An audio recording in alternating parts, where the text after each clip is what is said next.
अच्छा, अब ये बड़ा कॉमन बैरियर है यहाँ पे। लोगों की तालीम बड़ी अच्छी होती है, यूनिवर्सिटी से, बड़ी ज़बरदस्त यूनिवर्सिटी से पढ़ के आते हैं, लेकिन वो एक डर रहता है ना, जो हमारे अंदर भी है कि जो मैं इंग्लिश बोल रहा हूँ क्या ये ठीक भी है या नहीं। बाहर जाके ये डर ख़त्म हो सकता है, और ख़ास तौर पे उन ममालिक में जहाँ पे इंग्लिश अच्छी नहीं बोली जाती। चाइना जाके कभी ये डर नहीं लगा, लेकिन जिन ममालिक की ये ज़ुबान है वहाँ पर ये होता है कि यार हम जो बोल रहे हैं, जो बात कह रहे हैं, क्या वो ठीक है नहीं। इस डर को कैसे ख़त्म किया जा सकता है? ऑलराइट, इस डर को ख़त्म करने के लिए मैं आपको एक मिसाल दूंगा। अभी रिसेंटली 1 माह पहले मेरी एक ब्रिटिशर था, उससे मुलाकात हुई, और वो उनके साथ जो पाकिस्तानी आया था, तो वो मैं सुन रहा था, उसकी इंग्लिश को भी ही के साथ हैव लग रहा था, और फॉर्म्स ऑफ वर्ब गलत, क्योंकि बीइंग अ टीचर मेरी जो मिसेज है उन्होंने एमए इंग्लिश किया हुआ, लेकिन वो मेरे साथ कभी इंग्लिश नहीं बोलती, क्योंकि मैं इंग्लिश का टीचर हूँ जहाँ पे काम ख़राब हो जाना, काम ख़राब हो जाएगा, फिर एंड पे लड़ाई हो जाती है। तो वो फॉरेनर जो था, हालांकि ब्रिटिश था वो, और उसकी फर्स्ट लैंग्वेज जो है ब्रिटिश इंग्लिश है, तो वो चुप करके सिर्फ बात को समझ रहा था कि अगर ये ही के साथ हैव भी लगा रहा है तो क्या कहना क्या चाह रहा है। तो वहाँ पे लोग ज़्यादा कंफर्टेबल होते हैं। अच्छा, हम लोगों ने क्योंकि इंग्लिश सीखी ग्रामर ट्रांसलेशन मेथड से, मतलब हम लोग वही ना कि दिस इज आ कैट, ये एक बिल्ली है, मेरा दिल खुशी से बाग बाग हो गया, my heart is garden garden with happiness. तो जब हम इस तरह ट्रांसलेशन मेथड से लैंग्वेज सीखते हैं, तो एक तो लैंग्वेज नहीं आती, दूसरा आपके ऊपर खौफ तारी रहता है कि पता नहीं ये सही है या नहीं है। तीसरे नंबर पे हमारे जो लोग हैं ना, सुनने वाले, वो तैयार होते हैं कि ये कहीं पे वर्ब की गलत फॉर्म लगाए और इसका मजाक उड़ाए। तो इन चीज़ों की वजह से लोग डरते हैं। लेकिन जब आप फॉरेनर्स के साथ बात करते हैं, उनका फोकस, देखिए मेरी बात सुनिए, मैंने पानी पीना है, मैं स्टैंडर्ड इंग्लिश में बोलूँगा I would like to drink water please, आप मुझे पानी दे देंगे। कुछ भी नहीं तो मैं कहूँगा एक्सक्यूज मी वाटर, तो पानी फिर भी मिल जाएगा। हाँ, और अगर ये भी नहीं है तो अगर मैं सिर्फ ये कहता हूँ ना, तो भी समझ आ जाएगी। तो वो लोग फोकस करते हैं जो मेन आपके की वर्ड्स हैं, आमतौर पे नाउन्स, वर्ब्स, एडजेक्टिव्स पे, और आपकी बात। लेकिन हम फोकस ज़्यादा इस बात पे कर रहे होते हैं कि सुनने वाला क्या मुझे समझ रहा होगा जी।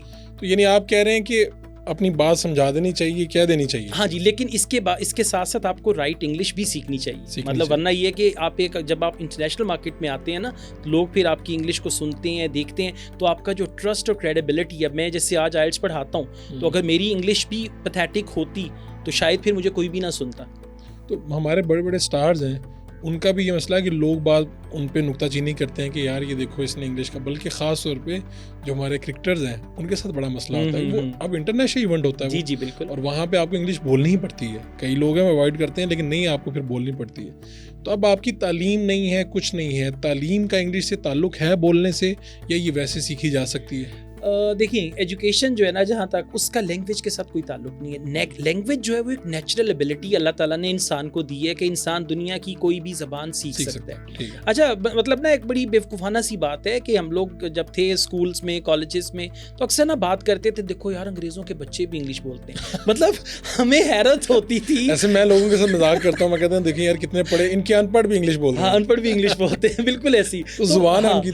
तो हमने क्या किया, हमने ना लैंग्वेज को कनेक्ट कर दिया एजुकेशन के साथ। हालांकि लैंग्वेज और एजुकेशन का कोई ताल्लुक नहीं है, लैंग्वेज के बाद एजुकेशन आती है, ठीक है। तो इस वजह से जो है वो मतलब लाइक एक माइंड में होता है कि अच्छा जी ये, लेकिन जब आप लैंग्वेज को एज अ लैंग्वेज लेते हैं तो फिर वो लैंग्वेज आपके लिए आसान हो जाती है। लेकिन मैं यही हैरान हूँ कि बहुत से लोग अनपढ़ हैं और वो इंग्लिश बोल लेते हैं और समझा लेते हैं। और इसी तरह मैं बाहर जाता हूँ तो कनाडा, यूके, अमेरिका, एक बड़ी तादाद है जो वहाँ पे 20-25 साल से रह रही हैं, और हमें चंद दिनों में कहीं ना कहीं बोलनी पड़ती है, चाहे कम्युनिटी साथ हो।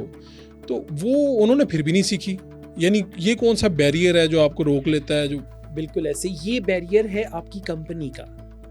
मतलब आप फर्ज करें आप यहाँ से यूएई गए, ठीक है, आप 20 साल रहे, आपके इर्द गिर्द सारे पाकिस्तानी मौजूद हैं, या आपके इर्द गिर्द सिख कम्युनिटी है, पंजाबी बोलने वाले हैं। इसी तरह लोग कनाडा जाते हैं, कनाडा के कुछ एरियाज हैं। रिसेंटली मेरा बेटा कनाडा गया, तो जिस एरिया में रह रहा है वो कहता है डैडी यहाँ पे ज़्यादातर जो है इंडियन है, और इंडियन में भी सिख कम्युनिटी के लोग ज़्यादा हैं, and they are very comfortable. और ये वो एरियाज़ हैं जहाँ पे जो नेटिव कनेडियंस हैं जो इंग्लिश बोलते हैं वो कम रहते हैं, मतलब सब लोग अपनी कम्युनिटी में रहते हैं। अब अगर उस कम्युनिटी में एक बंदा 20 साल रहेगा जिसने कभी किसी अंग्रेज़ को ना सुना ना बातचीत की, और उसको ज़रूरत भी महसूस नहीं हुई, क्योंकि वहाँ पे जो शॉप्स हैं लोकल वो भी आपकी सेम लैंग्वेज में आपको लोग मिल जाएंगे, तो वो लोग जो हैं वहाँ पे टाइम गुजारने के बावजूद भी इंग्लिश नहीं बोलते।